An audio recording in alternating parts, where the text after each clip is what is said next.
Hello बच्चों, नमस्कार। मैं अजीम खान। बेटे मोशन मंच पर आपका स्वागत है।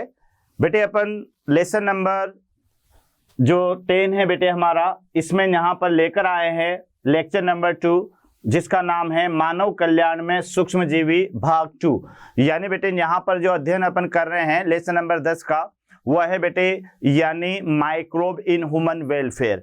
यानी जो सूक्ष्म जीवी हैं ये मानव कल्याण में किस तरह से उपयोगी हैं। तो बेटे अपन ने प्रीवियस लेक्चर में क्या पढ़ा कि घरेलू उत्पादों के रूप में किस तरह से सूक्ष्म जीवों का उपयोग किया जाता है। तो बेटे आपको भी याद होगा कि घरेलू उत्पादों में अपन ने क्या क्या देखा कि सबसे पहले तो दूध को दही में बदलने वाला सूक्ष्म जीवी, जिसका नाम आपने याद किया होगा लैक्टिक एसिड बैक्टीरिया यानी लैक्टोबैसिलस।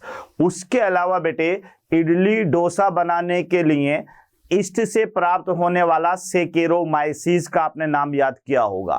ब्रेड बनाने के लिए भी बेटे इसी का उपयोग किया जाता है। तो एक तो घरेलू उत्पाद बनाने में, जिसमें चीज वगैरह में सुगंध को बढ़ाने के लिए, विटामिन B12 को बढ़ाने के लिए इनका निर्माण या उपयोग किया जाता है। उसके बाद में दूसरा टॉपिक था बेटे औद्योगिक उत्पाद निर्माण में। तो औद्योगिक उत्पाद निर्माण के अंदर पहले तो बेटे मैंने बताया मादक पेय बनाने में, यानी मादक पेय यानी शराब बनाने के अंदर भी सूक्ष्म जीवों का उपयोग किया जाता है। और यहां पर भी जो सूक्ष्म जीवी का उपयोग किया जाएगा वो ईस्ट से प्राप्त सेकेरोमाइसिस का ही उपयोग किया जाता है। तो बेटे ये मादक पेय जैसे नाम सुना होगा आपने, वाइन है, ब्रांडी है, रम है, ये जो है क्या कहते हैं बनाने में इसका उपयोग किया जाता है। आज बेटे अपन यहां पर एक नया लेंगे इसी का, यानी घरेलू उत्पादों में पहला तो मादक पेय था, दूसरा आज अपन लेंगे बेटे जिसका होगा एंटीबायोटिक्स के निर्माण में। एंटीबायोटिक, एंटी का माने विरोध बेटे और बायो का माने जीव, यानी एंटीबायोटिक ऐसी औषधियां होती है जो जीव के खिलाफ होती है, यानी जीव की वृद्धि को रोकती है। लेकिन यही बेटे मनुष्य के लिए किया जाए तो मनुष्य के लिए जो एंटीबायोटिक होती है वह जीवन के लिए आवश्यक हो जाती है, क्योंकि बेटे मनुष्य के शरीर में जो सूक्ष्म जीवी प्रवेश करेंगे जिससे विभिन्न प्रकार के रोग पैदा होंगे, तो उन रोगों को मारने के लिए एंटीबायोटिक औषधियों का प्रयोग किया जाता है। उसके अलावा बेटे कई प्रकार के एंजाइम्स होंगे, कई प्रकार के रासायनिक पदार्थ होंगे जो कि सूक्ष्म जीवों के माध्यम से हम प्राप्त करेंगे। तो आइए अपन देखते हैं कि सबसे पहले दूसरे नंबर का जो आएगा बेटे हमारे पास में ये टॉपिक रहेगा, ये टॉपिक यहां पर रहेगा यानी प्रतिजैविक, या इसको कहेंगे बेटे एंटीबायोटिक। जैसा मैंने आपसे कहा कि एंटीबायोटिक का यानी एंटी का माने तो बेटे यानी विरोध होता है, अपोजिट होता है ना, विरोध करना किसी चीज का। और एक होता है बायो, है ना, तो बायो का माने क्या होगा बेटे जीवन। तो इसका मतलब इसका पूरा नाम क्या हो जाएगा, यानी जीवन का विरोध करने वाली संरचना, जीवन का विरोध। अब बेटे ये हमारे लिए तो जीवन के लिए लाभदायक है, लेकिन किसके लिए जीवन का विरोध करेगी ये एंटीबायोटिक, तो याद कर लेना सूक्ष्म जीवों के लिए, क्योंकि जो सूक्ष्म जीव होते हैं बेटे ये इसका विरोध करने वाली होती है, जिसे एंटीबायोटिक कहते हैं। तो इसका मतलब समझ लेना, एंटी का माने विपरीत होता है बेटे, है ना, विरोध होता है, विपक्ष होता है, और साथ में बायोटिक का माने जीवन होता है।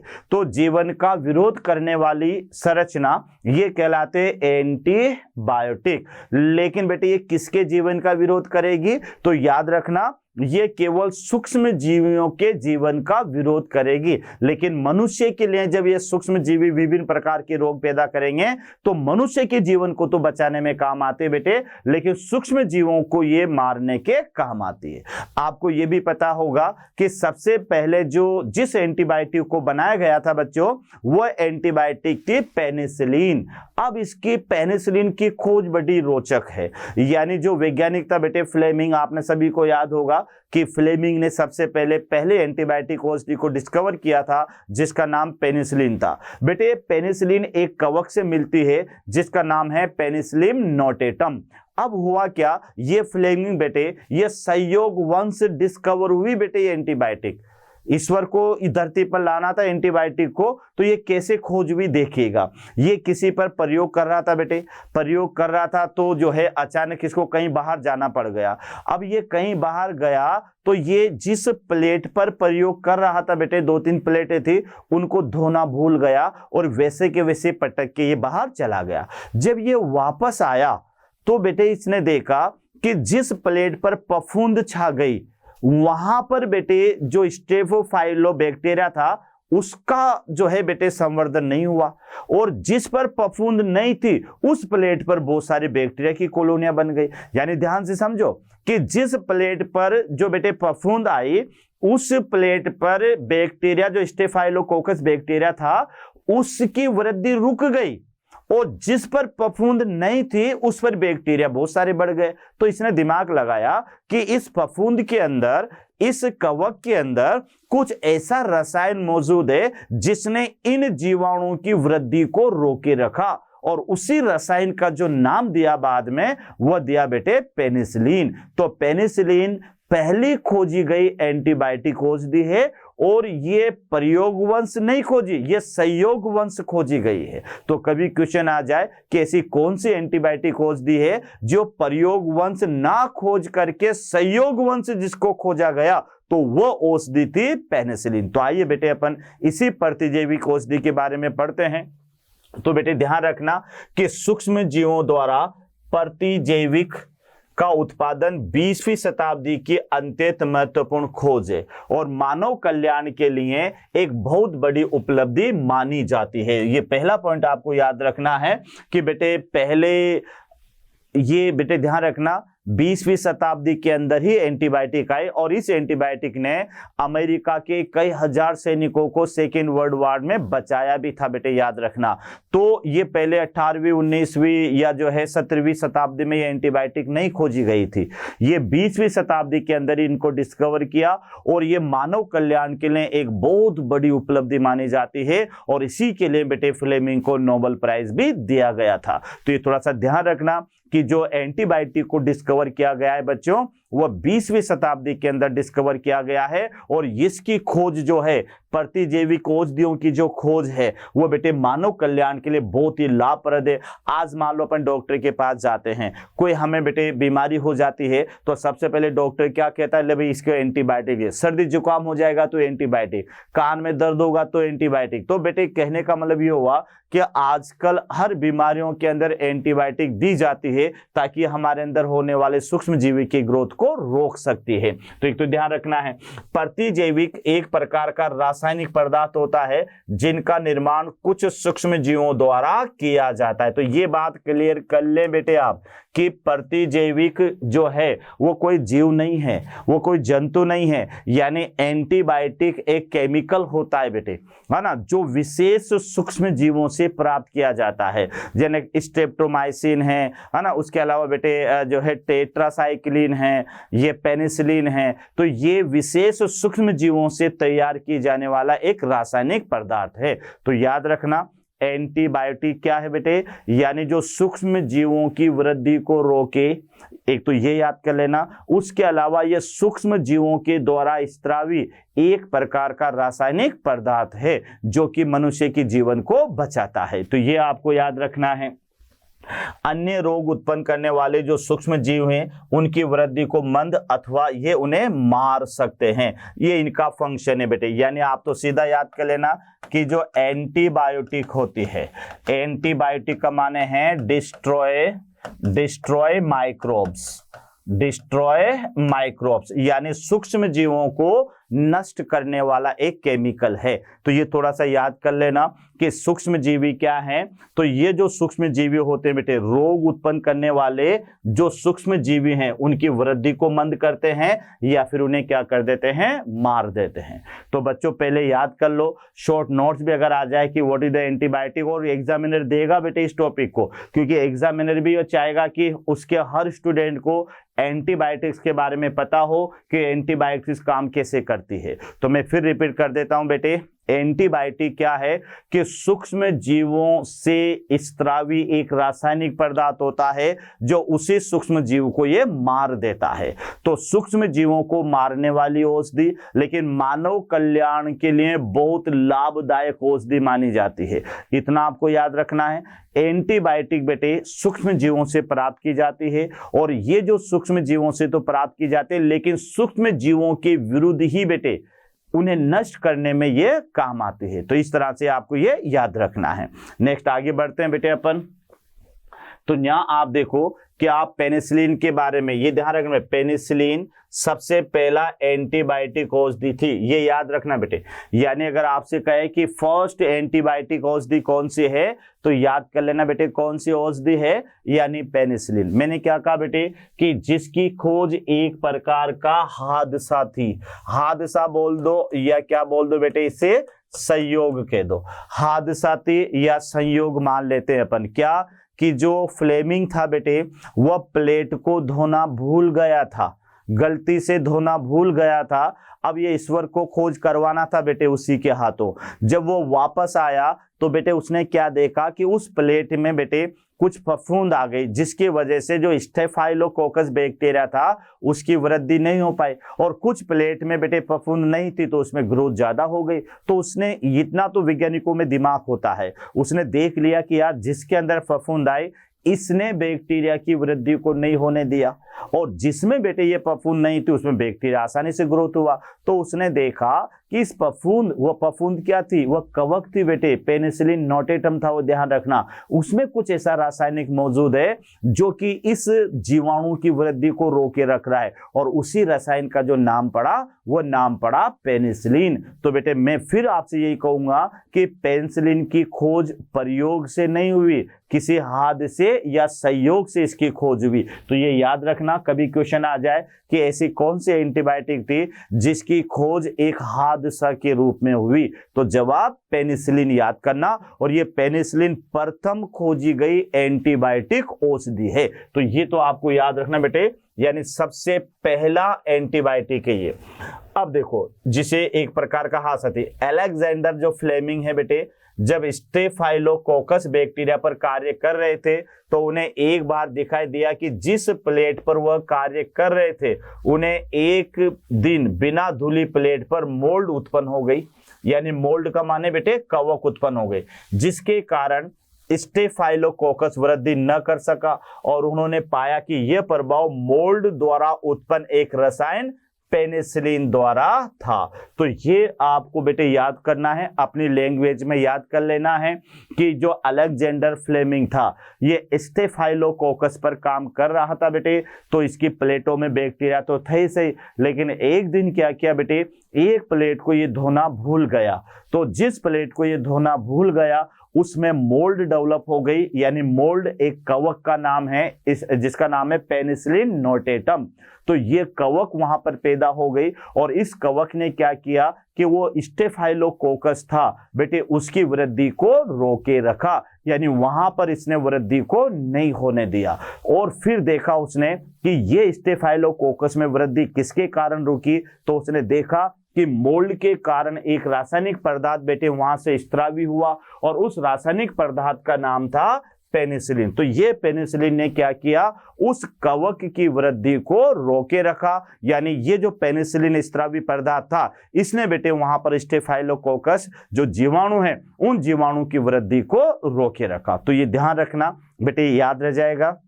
ये ड्रामा ध्यान रख लेना कैसे खोजा, तो इस तरह से याद रखना। पहले तो ये याद रखो बेटे कि सबसे पहले खोजी गई एंटीबायोटिक औषधि का नेम क्या है, तो जवाब याद है ना, पेनिसिलिन। किसने खोजा बेटे, तो याद रखना अलेक्जेंडर फ्लेमिंग ने। अब कैसे खोजा, तो ये किस बैक्टीरिया पर काम कर रहा था बच्चों, तो उसका नाम है स्टेफाइलोकोकस बैक्टीरिया। यहां तक क्लियर, स्टेफाइलोकोकस बैक्टीरिया। अब बेटे इसने क्या किया, एक दिन ये किसी एक प्लेट को धोना भूल गया तो उस प्लेट पर मोल्ड यानी बेटे कवक उत्पन्न हो गई। तो ये क्या देखता है कि जिस प्लेट पर ये कवक डेवलप हुई उसने बेटे स्टेफाइलोकोकस की वृद्धि को रोक दिया। है ना, उसे आगे नहीं बढ़ने दिया, उसकी कॉलोनी वहां पर विकसित नहीं हुई। तो उसने ये निष्कर्ष निकाला कि ये जो मोल्ड थी इसने एक रासायनिक पदार्थ का स्त्रावण किया जिसका नाम था बेटे पेनिसिलिन, और उसी पेनिसिलिन की मौजूदगी में ये स्टाइलोफेकस जो बैक्टीरिया था ये वृद्धि ना कर सका। तो फिर उसने देखा ये तो एक ऐसा रासायनिक पदार्थ है तो जीवाणु की वृद्धि को रोक देता है, यानी जीवाणुओं को मार देता है। इस तरह से बेटे इस एंटीबायोटिक की खोज हुई। तो ये थोड़ा सा आपको याद रखना है। आगे देखो बेटे, पेनिसिलिन जो है ये पेनिसिलिन नोटेटम बहुत ही इंपॉर्टेंट है बेटे, नामक मोल्ड से होती है ना। मोल्ड किसमें समूह में आते हैं बेटे? कवक, है ना। एस्कोमाइसिटिस ग्रुप के ये कवक हैं, ये थोड़ा सा ध्यान रख लेना बेटे जिसके अंदर ये आती है। तो पेनिसिलिन जो बनाई जाती है बेटे पेनिसिलिन नोटेटम नामक मोल्ड से उत्पन्न होते हैं। बहुत इंपॉर्टेंट है बेटे, याद रखना, वेरी वेरी इंपॉर्टेंट। कई बार क्वेश्चन बन चुका है। कई बार क्वेश्चन कैसे बन चुका है? सबसे पहला तो प्रथम खोजी गई एंटीबायोटिक औषधि का नाम क्लियर हुआ, पेनिसिलिन था। पेनिसिलिन बेटे जिस कवक से ये प्राप्त की जाती है उस कवक का नाम क्या था? Penicillin notatum. याद रखना क्या नाम था बेटे कवक का? Penicillin notatum. और ये कवक को किसने खोजा? तो याद रखना बेटे किसने खोजा? यानी अलेक्जेंडर फ्लेमिंग ने। यह भी क्वेश्चन बन सकता है कि जब इस पेनिसिलिन को डिस्कवर किया गया था तो इसने कौन से बैक्टीरिया की वृद्धि को रोका था? तो बेटे याद रखना उस प्लेट के अंदर जो बैक्टीरिया था वो था स्टेफाइलोकोकस बैक्टीरिया, जिसकी वृद्धि को रोक करके बेटे सबसे पहले ये पहली एंटीबायोटिक औषधि प्राप्त की गई। उसके बाद में देखो बेटे इस कारण इसका नाम पेनिसिलिन रखा। तो पेनिसिलिन क्यों रखा? क्योंकि बेटे ये किससे प्राप्त होती है? पेनिसिलिन नोटेटम से। यद्यपि बाद में क्या हुआ बेटे, एक वैज्ञानिक हुआ अर्नेस्ट चेन और साथ में हार्वर्ड फ्लोर, इन्होंने इसकी एक शक्तिशाली प्रभावशाली एंटीबायोटिक के रूप में इसकी पुष्टि की। तो बेटे ये ध्यान रखना, यानी औषधीय रूप में इसका प्रयोग जो किया ना, देखो खोजा किसने? खोजा तो बेटे अलेक्जेंडर फ्लेमिंग नहीं है, लेकिन इस पेनिसिलिन को एक एंटीबायोटिक मेडिसिन के रूप में जो प्रचलित किया है ना, मेडिसिन के रूप में जो बेटे इसको काम में लाया, तो फिर ये दो वैज्ञानिकों का योगदान है, अर्नेस्ट चेन और साथ में हार्वर्ड फ्लोर। तो ये थोड़ा सा याद रखना बेटे, इन्होंने पेनिसिलिन को एक उपयोग के लिए एंटीबायोटिक के रूप में प्रदर्शित किया। तो खोजा तो किसने बेटे? ये भी अधिकतर बच्चों को याद है कि अलेक्जेंडर फ्लेमिंग, लेकिन अगर उसने क्वेश्चन थोड़ा सा घुमा दिया ना कि पेनिसिलिन नामक एंटीबायोटिक औषधि को एंटीबायोटिक के रूप में प्रदर्शित करने वाला या प्रचलित करने वाले वैज्ञानिक का नाम बताओ, तो दो वैज्ञानिक है, एक तो बेटे अर्नेस्ट चेन है और एक दूसरा याद कर लीजिएगा हार्वर्ड फ्लोर है। यहां तक क्लियर? इस एंटीबायोटिक का प्रयोग दूसरे विश्व युद्ध में घायल अमेरिकी सिपाहियों के उपचार में व्यापक रूप से किया गया। यह भी क्वेश्चन बन सकता है बेटे कि सेकेंड वर्ल्ड वॉर के समय अमेरिका के अधिकांश घायल सैनिकों को किस एंटीबायोटिक के प्रयोग से बचाया गया? तो उस एंटीबायोटिक का नाम था यानी पेनिसिलिन। तो बहुत ज्यादा पेनिसिलिन के बारे में बताया गया है बेटे इस टॉपिक में, तो पेनिसिलिन के बारे में जरूर याद कर लेना क्योंकि कई बार क्वेश्चन आ सकता है। फिर मैं रिपीट कर रहा हूं बेटे, अपन पढ़ के आ रहे हैं, बोलो जल्दी, तो याद होना चाहिए ना क्या पढ़ रहे हैं। अपन पढ़ रहे हैं औद्योगिक उत्पादों के निर्माण में सूक्ष्मजीव, ये हमारा टॉपिक है बेटे, याद रखना औद्योगिक उत्पादों में। अब औद्योगिक उत्पादों में मेरा पहला पार्ट क्या था? मादक पेय, है ना, मादक पेय या किण्वक पेय। तो बेटे मादक पेय में अपन ने सूक्ष्मजीवी देखे। दूसरा अपन इसमें उत्पाद पढ़ रहे हैं एंटीबायोटिक। तो बेटे एंटीबायोटिक क्या है? याद है ना, एंटी का माने विरोध और बायो का माने जीवन, जीवन का विरोध करने वाली। अब आप कहोगे ये जीवन का विरोध करते तो भी मानव के लिए क्या काम आएगी? तो बेटे ध्यान रखना किसके जीवन का विरोध करती है? सूक्ष्म जीवों के जीवन का विरोध करती है, लेकिन मनुष्य के लिए तो क्या होती है बेटे? ये लाभदायक होती है। एक तो इतना याद रखना। फिर आपको याद रखना है कि जो एंटीबायोटिक्स होते हैं बेटे ये सूक्ष्म जीवों से ही बनाई जाती है और ये उन्हीं सूक्ष्म जीवों के विरुद्ध कार्य करके उन्हें नष्ट करती है और उनकी वृद्धि को रोकती है। यहां तक भी क्लियर हो जाएगा। फिर आपको याद रखना है कि पहली जो एंटीबायोटिक औषधि थी वह बेटे पेनिसिलिन के रूप में खोजी गई थी, और ये किसने खोजा था बेटे? तो अलेक्जेंडर फ्लेमिंग ने खोजा, और किस कवक में खोजा, किस मोल्ड में खोजा, तो उसका नाम भी आपको याद रखना है, पेनिसिलिन नोटेटम के अंदर इसे खोजा गया। बाद में बेटे अर्नेस्ट चेन ने और हार्वर्ड फ्लोर ने बेटे इसको एंटीबायोटिक औषधि के रूप में प्रचलित किया। इतना आपको एंटीबायोटिक के रूप में याद रखना है। उसके बाद में बेटे याद रखना, पेनिसिलिन के बाद अन्य सूक्ष्म जीवों से एंटीबायोटिक को भी परिशुद्ध किया गया है। ऐसा नहीं है बेटे, ऐसा नहीं है कि यहाँ पर जो है क्या कहते हैं केवल पेनिसिलिन ही मिलेगी। कई तरह की जैसे टेट्रासाइक्लिन है, स्ट्रेप्टोमाइसिन है, स्टेफाइलोमाइसिन है, कई जहाँ पर सीन लग जाए ना बेटे समझ लेना ये एंटीबायोटिक है। और एंटीबायोटिक जो भी औषधि होगी वो हमेशा सूक्ष्म जीवों से प्राप्त की जाने वाली औषधि होगी और वो उसी सूक्ष्म जीव के विरुद्ध कार्य करती है। तो ये आपको यहाँ याद रखना है कि अन्य सूक्ष्म जीवों से भी अन्य एंटीबायोटिक औषधियों को परिशुद्ध किया गया है। जैसे मैं नाम ले लूं बेटे, एक है मोस्ट कॉमन टेट्रासाइक्लिन, ये भी एंटीबायोटिक है ना, स्ट्रेप्टोमाइसिन ये भी एंटीबायोटिक है। आपने कभी नाम सुना बेटे एम्पिसिलिन, तो ये सारी की सारी एंटीबायोटिक मेडिसिन है। तो बेटे अन्य सूक्ष्म जीवों से इन अन्य एंटीबायोटिक मेडिसिन का भी प्रयोग किया जाता है। यहां तक आपको याद रखना है। उसके बाद में बेटे तीसरा प्रयोग आपको याद रखना है, रसायन, एंजाइम और अन्य जैव सक्रिय अणु। तो बेटे याद रखना कि यहां पर भी आपको देखना है कि रसायन और एंजाइम और अन्य जैव सक्रिय अणु को बनाने के लिए भी किसका योगदान रहेगा यहाँ पर, यानी सूक्ष्म जीवों का योगदान रहेगा। तो यहाँ आप देख लें बेटे कि हम यहाँ पर पढ़ रहे हैं यानी औद्योगिक उत्पादों में सूक्ष्म जीव। तो बेटे तीन तरह से ये औद्योगिक उत्पादों में काम आएंगे। पहला तो मादक पेय पदार्थ बनाने में यानी किण्वित पेय बनाने में, दूसरा एंटीबायोटिक औषधियां बनाने में, इतना याद रखना, और तीसरा याद रखना बेटे रासायनिक पदार्थ, एंजाइम और अन्य जैव सक्रिय अणु के निर्माण में। तो पहले तो लिख के आपको ये याद करना है कि औद्योगिक उत्पादों में बेटे सूक्ष्म जीवों का प्रयोग कहां पर हुआ। तो तीन तरह से सूक्ष्म जीवों का प्रयोग हुआ, एक तो मादक पेय बनाने में है ना, दूसरा एंटीबायोटिक्स बनाने में, और तीसरा बेटे रसायन, एंजाइम और सक्रिय जैव अणु बनाने में भी किसका प्रयोग होगा बेटे, सूक्ष्म जीवों का प्रयोग होगा। तो आइए देखते हैं ये किस तरह से सूक्ष्म जीवों को बनाएंगे।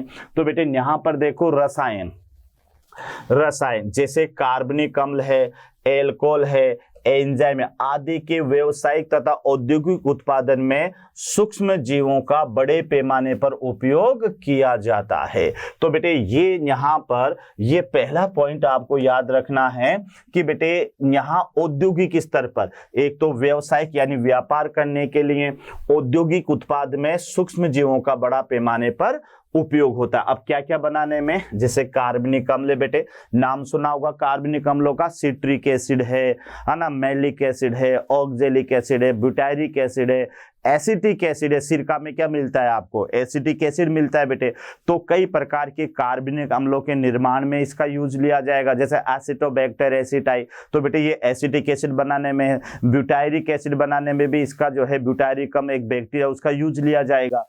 तो यहाँ पर बेटे व्यापारिक स्तर पर और औद्योगिक स्तर पर विभिन्न प्रकार के कार्बनिक अम्ल बनाने में, एल्कोहल बनाने में, एंजाइम बनाने में, इन सब के अंदर बेटे सूक्ष्म जीवों का बड़े पैमाने पर उपयोग किया जाता है। तो ये भी याद रखना कि हमें औद्योगिक स्तर पर, हमें व्यावसायिक स्तर पर अगर बेटे विभिन्न प्रकार के कार्बनिक यौगिक बनाने हैं, विभिन्न प्रकार के एंजाइम बनाने हैं, एल्कोहल बनाना है, तो बेटे वहां पर सूक्ष्म जीवों का प्रयोग किया जाता है। तो ऐसा नहीं है कि सूक्ष्म जीव केवल मादक पेय पदार्थ बनाने में या घरेलू उत्पाद में किए जाते हैं। एंजाइमों के संश्लेषण और विभिन्न प्रकार के जो कार्बनिक अम्ल होते हैं, मैंने क्या क्या कहा बेटे, सिट्रिक एसिड बताएंगे भी अपन, ब्यूटायरिक एसिड है, एसिटिक एसिड है, ऑक्जेलिक एसिड है, इन सब के निर्माण में सूक्ष्म जीवों का प्रयोग किया जाता है। सेकंड पॉइंट आप देखिएगा बेटे कि अम्लीय उत्पाद, ये भी बहुत इंपॉर्टेंट है, ये इंपॉर्टेंट है बेटे याद रखना। क्वेश्चन आएगा यहाँ से कि अम्लीय उत्पाद, जैसे एक तो सिट्रिक अम्ल, तो सिट्रिक अम्ल को बेटे किससे प्राप्त किया जाएगा? एस्परजिलस नाइजर से। उसके अलावा एसिटिक एसिड को एसिटोबैक्टर एसिटाई से। उसके अलावा बेटे ब्यूटाइरिक अम्ल को क्लोस्ट्रीडियम ब्यूटाइरिकम से, और लैक्टिक अम्ल को लैक्टोबैसिलस से प्राप्त किया जाता है। तो ये थोड़ा सा याद रखना है बेटे। यानी यहां मैं एक बार लिख देता हूं कि अगर हमें सिट्रिक एसिड बनाना है तो सिट्रिक एसिड आप किसे प्राप्त करेंगे? ये कवक है बेटे, एस्परजिलस नाइजर, एस्परजिलस नाइजर। उसके अलावा बेटे यहां पर अगर आपको एसिटिक एसिड बनाना है, एसिटिक एसिड, ये याद रखना, तो एसिटिक एसिड किससे मिलेगा? तो ये याद रखिएगा एसिटोबैक्टर एसिटाई से आपको ये मिलेगा। अगर आपको बेटे ब्यूटाइरिक एसिड बनाना है, ब्यूटाइरिक एसिड, तो ब्यूटाइरिक एसिड आपको रिसीव होगा क्लोस्ट्रीडियम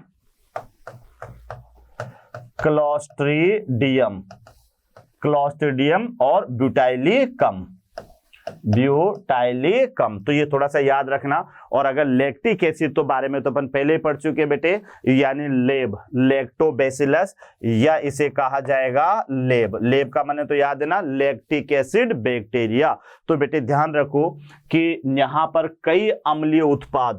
कई अम्लीय उत्पाद बनाने के लिए निम्न का उपयोग किया जाएगा। अगर आपको सिट्रिक एसिड बनाना है तो बेटे फ्रॉम क्या याद करोगे? एस्परजिलस नाइजर, ये कवक है, तो कवक से इसे बनाया जाता है एस्परजिलस नाइजर से। उसके अलावा एसिटिक एसिड, तो ये एसिटिक एसिड बेटे बनाया जाएगा एसिटोबैक्टर एसिटाई से। तो ये ध्यान रखना, ये सिरका उद्योग में बेटे इसका यूज आता है।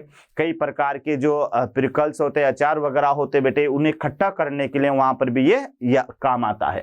ब्यूटाइरिक एसिड जो होता है ये क्लोस्ट्रीडियम ब्यूटाइलिकम एक जीवाणु है, उससे प्राप्त किया जाता है। तो बेटे देख लो आप, बहुत ही इंपॉर्टेंट है कि सिट्रिक एसिड को तो एस्परजिलस नाइजर से प्राप्त किया जाता है, ये प्रकार का कवक है बेटे, ध्यान रखना। एसिटिक एसिड को एसिटोबैक्टर एसिटाई, ये जीवाणु है, उससे प्राप्त किया जाता है। ब्यूटाइरिक अम्ल को क्लोस्ट्रीडियम ब्यूटाइलिकम, ये भी एक जीवाणु, उससे प्राप्त किया जाता है। और लैक्टिक एसिड को बेटे आपको पता है, इससे पहले भी अपन पढ़ चुके हैं कि लैक्टिक एसिड को जो प्राप्त किया जाता है, ये किससे प्राप्त किया जाता है बेटे? तो लैक्टिक एसिड को जो प्राप्त किया जाता है वह लैक्टिक एसिड बैक्टीरिया, यानी बेटे लैक्टोबैसिलस से प्राप्त किया जाता है। तो ये थोड़ा सा आपको याद रखना है। फिर मैं रिपीट कर देता हूं बेटे कि यहां पर ये जो औद्योगिक क्षेत्र में सूक्ष्म जीवों का प्रयोग किया जाएगा, वह पहले तो बेटे मादक पेय पदार्थ बनाने में, दूसरा अभी अपन ने पढ़ा एंटीबायोटिक्स के निर्माण में। तो कई प्रकार की जो जैव प्रतिजैविक औषधियां होती है, उसके निर्माण में भी सूक्ष्म जीवों का प्रयोग किया जाता है। उसके बाद में आप देखो बेटे कि यही जो सूक्ष्म जीव होते हैं, इनका प्रयोग कई प्रकार के रसायन, जैसे कार्बनिक है, एल्कोहल है, एंजाइम्स है, आदि के निर्माण में भी सूक्ष्म जीवों का उपयोग किया जाता है। यहां बेटे मैंने इंपॉर्टेंट क्यों लगाया कि यहां आप देख सकते हैं कि कई प्रकार के ऐसे अम्लीय पदार्थ या ऐसे अम्लीय उत्पाद, जिसे ऑर्गेनिक एसिड भी आप कहोगे, वह बेटे निम्न सूक्ष्म जीवों से प्राप्त किए जाते हैं। तो क्या क्या याद करोगे? जैसे यहां पर मैंने आपको पहला एसिड है सिट्रिक एसिड, सीधा याद करना बेटे सिट्रिक एसिड। तो सिट्रिक एसिड जो है वह बेटे एस्परजिलस नाइजर, एक कवक है, ध्यान रखना, एस्कोमाइसिटीज के अंदर, तो उससे बेटे इसको प्राप्त किया जाता है। दूसरा है एसिटिक एसिड, ये तो याद है ना, एसिटिक एसिड, तो बेटे इसे प्राप्त किया जाता है एसिटोबैक्टर एसिटाई, जीवाणु से प्राप्त किया जाता है। तो ये जो सिट्रिक एसिड है, ये तो कवक से मिलने वाला ऑर्गेनिक एसिड है, और बेटे बाकी सारे के सारे जो एसिड है ना, ये जीवाणु से प्राप्त होने वाले हैं। तो यहां पर एसिटिक एसिड ये प्राप्त किया जाता है एसिटोबैक्टर एसिटाई से, इतना आपको याद रखना है। और दूसरा बेटे ब्यूटाइलिक एसिड जो है, ये यहां पर मिलता है क्लोस्ट्रीडियम ब्यूटाइलिकम से। और बाद में ये जो लैक्टिक एसिड है, ये आपको किससे मिलेगा बच्चों? तो ये आपको सीधा मिलेगा लैक्टोबैसिलस से, या फिर जो है क्या कहते हैं लैक्टिक एसिड बैक्टीरिया से। तो ये आपको यहां पर याद रखना है। आगे आप देखिएगा बेटे कि एथेनॉल, तो एथेनॉल का भी तो बेटे पहले गन्ने का इसका फर्मेंटेशन करवाया जाता है, तभी तो जाकर एथेनॉल बनता है, ऐसे नहीं बनता, ध्यान रखिएगा। तो यहां आप देखिएगा बेटे कि एथेनॉल को बड़े पैमाने पर उत्पादन के लिए वही ईस्ट का प्रयोग करेंगे जिसका नाम होगा सैकेरोमाइसिस सेरेविसेई। तो आप ये देखिएगा बेटे कि ये कहां कहां प्रयोग आए, यानी बहुत ही इंपॉर्टेंट है बेटे। ये ब्रेड बनाने में इसका यूज हुआ, उसके अलावा बेटे ये इडली डोसा बनाने में इसका यूज हुआ, उसके अलावा मादक पेय पदार्थ बनाने में इसका यूज हुआ। तो एल्कोहल जो होता है बेटे, एथिल एल्कोहल, ये भी एक प्रकार की शराब है, तो इसको किण्वित करने के लिए यहां पर इसी ईस्ट का प्रयोग किया जाएगा जिसका नाम है सैकेरोमाइसिस सेरेविसाई। तो ये यहां पर आपको याद रखना है।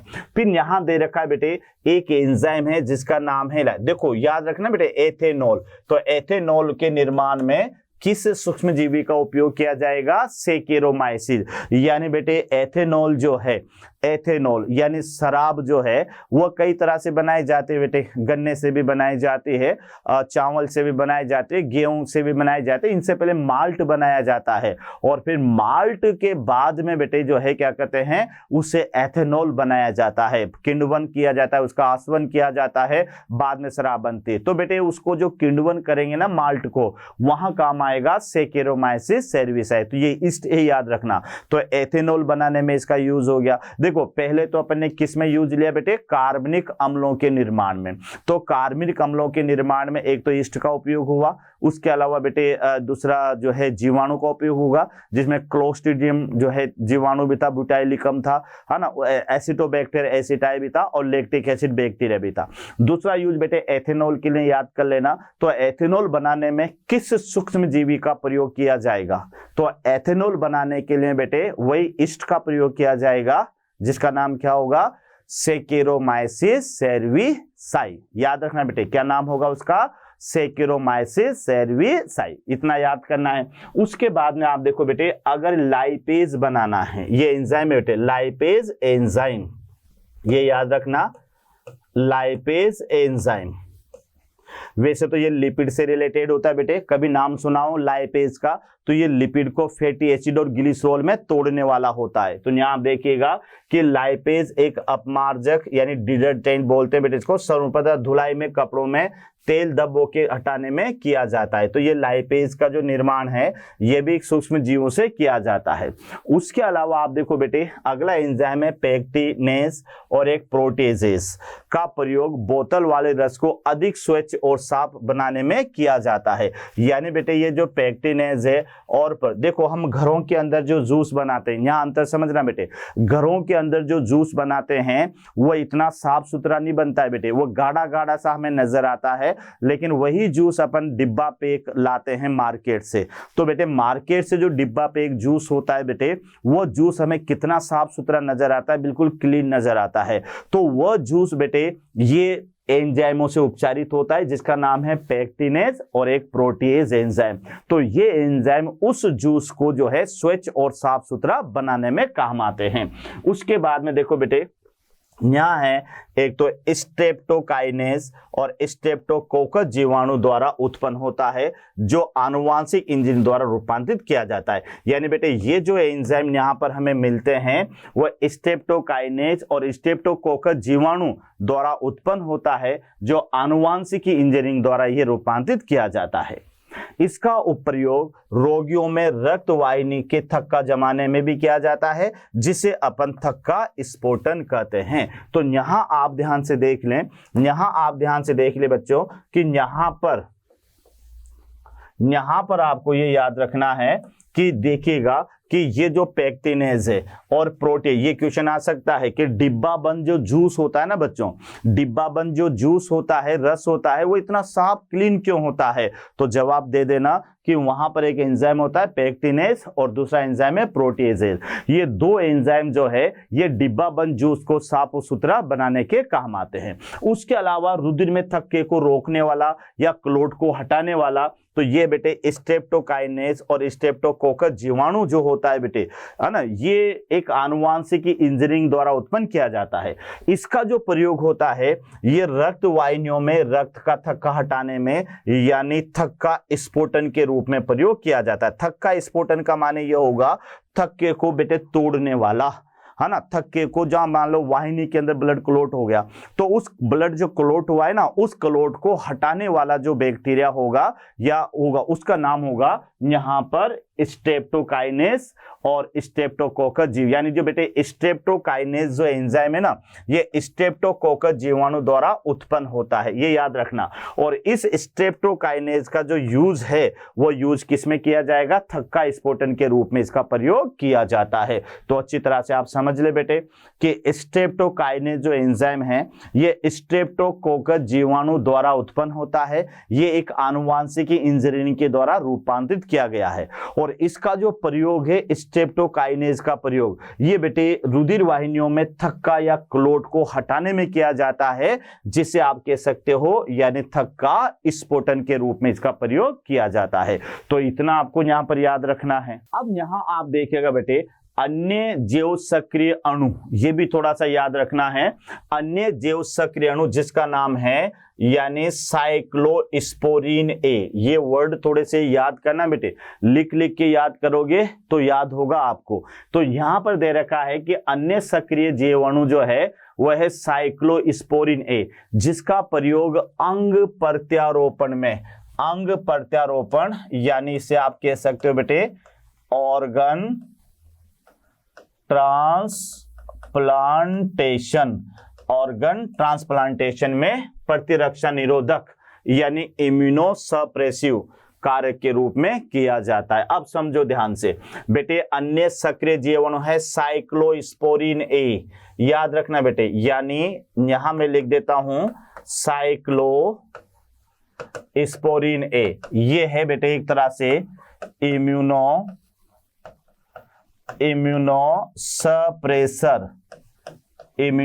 सप्रेसर मेडिसिन है, ये इम्यूनो सप्रेसर मेडिसिन। अब आपने सुना होगा कि बेटे ये इम्यूनो सप्रेसर मेडिसिन क्या है ना, ये आपको याद रखना है। इम्यूनो सप्रेसर मेडिसिन क्या है, तो ये ऐसी मेडिसिन है बच्चों जो अगर मान लो हमें किसी दूसरे व्यक्ति में ऑर्गन ट्रांसप्लांट करवाना है, जैसे मैंने आपको समझाया था कि यहां पर बेटे ये कोई एक व्यक्ति है और ये कोई दूसरा व्यक्ति है, ये ए है और ये बी है, यहां इसकी किडनी को इसको देना है। तो बेटे यहां पर जब किडनी आएगी, यहां पर ये किडनी आएगी तो इसके अगेंस्ट यहां पर क्या बनेगी, एंटीबॉडी का निर्माण होगा, एंटीबॉडी निर्माण। तो इन एंटीबॉडी के निर्माण को रोकने वाली जो दवाइयां होगी ना, इन दवाइयों को कहा जाता है इम्यूनो सप्रेसर औषधियां, इम्यूनो सप्रेसर औषधियां, यानी जिन्हें प्रतिरक्षा निरोधक औषधियां भी आप कहते हैं। तो एक बार और ध्यान से देख लें, यही काम बेटे यहां पर कौन करेगा, साइक्लोस्पोरीन ए करेगा, साइक्लोस्पोरीन ए। एक बार फिर देखें कि ये जो साइक्लोस्पोरीन ए है एक रासायनिक सक्रिय अणु है बेटे ये। तो ये अणु का काम क्या है कि जब अंग प्रत्यारोपण किया जाता है तो जो ग्राही व्यक्ति होता है बेटे उसमें उस प्रत्यारोपित अंग के विरुद्ध क्या बनती है, एंटीबायोटिक या एंटीबॉडीज बनती है।